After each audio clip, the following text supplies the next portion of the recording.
Hello and welcome back to another video, and thank you as always for watching. You've got Bearded Andy back today. I don't really see anyone or do anything, so I have no reason to shave my beard, but maybe I will do that in the next couple of days. But anyway, we're not here to talk about that. We're here to talk about Formula One again, as always. And we're coming up to Catalunya. So, fantastic drive. If you've ever driven Catalunya on a racing game, fantastic track to drive, but absolutely awful to watch F1 round. But you never know. We might have a change this year, but I'm not holding my hopes up. But anyway, I think the only the main interesting things about this weekend are going to be the fact that most of the teams are going to be bringing upgrades to this track, and that's probably down to the characteristics of the track, with there being such long flowing corners, and also there's a couple of sort of tight twisty ones. I wouldn't say it's a representative track of the whole season, but certainly if you're looking for high downforce or to have high speed around long fast corners, then this is definitely the track to test it out. So yeah, we'll have to wait and see how big the upgrades are and how much they sort of alter the grid, if at all. Because we've also heard this before in the past, haven't we? Everyone bringing upgrades and they do absolutely nothing. So we'll have to wait and see with regards to that. Again, I've made some incredibly detailed notes again for this video, and the first one is, well, it was about the upgrades, to be honest. The second one, will this track actually favour Ferrari? Because as we've seen in the past couple of races, the Red Bull just seems to have so much pace on the straight, and the Ferrari always catches it up in the sort of twisty and tight sections. Catalunya being much more favourable to the long sort of sweeping corners, and just generally it seems like it will suit the Ferrari car a lot more than the Red Bull. So will we see kind of like a repeat of Australia, where the Ferrari is just on another level compared to the Red Bull? I'm leaning towards the fact that will probably happen, but again, with all these upgrades coming, who knows what could happen? Williams might win. We never know. Probably not going to happen, but yeah, I think this track will be more suited to the Ferrari layout from what we've seen so far this season. So yeah, we'll have to wait and see with that. Again, the what was I going to say? I was going to say something about Mercedes then, I think. Yeah, the Mercedes. They're another team that are bringing lots of upgrades again this weekend, and they need something, and they certainly need something for Hamilton, because at the minute Hamilton is being absolutely out. I wouldn't say outclassed. He's not being outclassed, but he's being beaten every single week by his younger teammate. We can't call him a rookie because he's clearly not a rookie, and he's used to driving a terrible car as well. But yeah, it would be good to see Hamilton kind of get on top of the sort of teammate battle within there. I hope Hamilton is not going to sort of give up, because he's already said, "Oh, I'm not in the title fight or the driver's title fight and everything like that," which is typical Hamilton, to be honest. We can all expect that.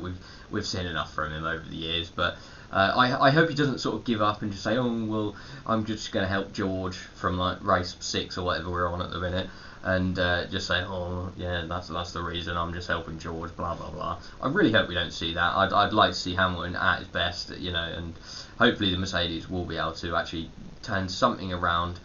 And as I've said in previous videos, they're actually quite lucky that they have a gap between the rest of the midfield, so they do have a little bit of margin to play with regards to tuning their car. I mean, if they make it slightly slower, they're still going to be in front of, say, the Alpines and the rest of the midfield. So that does give them a little bit of leeway with regards to that.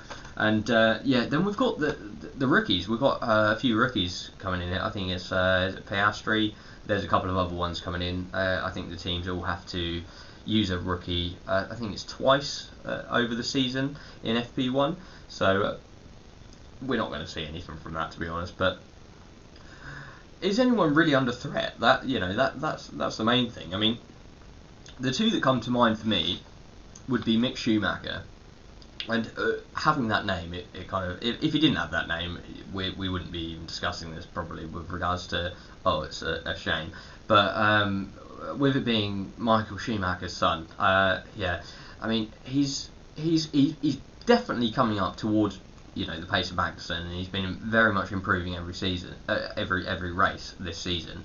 But yeah, he's not exactly showing sort of like a Max Verstappen kind of world champion kind of thing, like a few of the rookies like Charles Leclerc did as well when he came into Formula One, absolutely destroying everyone, well, every teammate. So yeah, I hope Mick can get it together, and the crashes are obviously not going to help. That is not going to help your confidence when you're driving a car. So hopefully you can start to build up a little bit of confidence.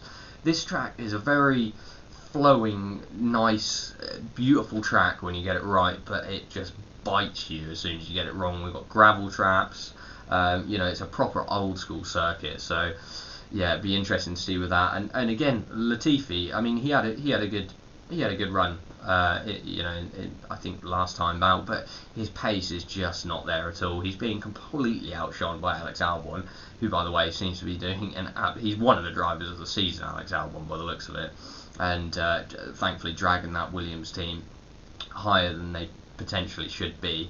And then the other one that I've got, or the ones that I would say are actually doing a really good job, Guan Yu Zhou. He seems to have been quite unlucky. I mean, we don't get to see a huge amount from Guan Yu Zhou, or Zhou Huan Yu, I think is how he wants to be called actually. I can't remember, but yeah, he seems to have pace, which is the main thing. He seems to be quite unlucky, and I don't really remember huge mistakes from him either. So yeah, well done to him, and yeah, he's doing quite well. And Tsunoda as well, after an absolute shocker of the season last season, to be honest. I mean, he seems to be actually finding his head. I don't know where he might have had some sort of like coaching or something like that, or even just Franz Tost being like,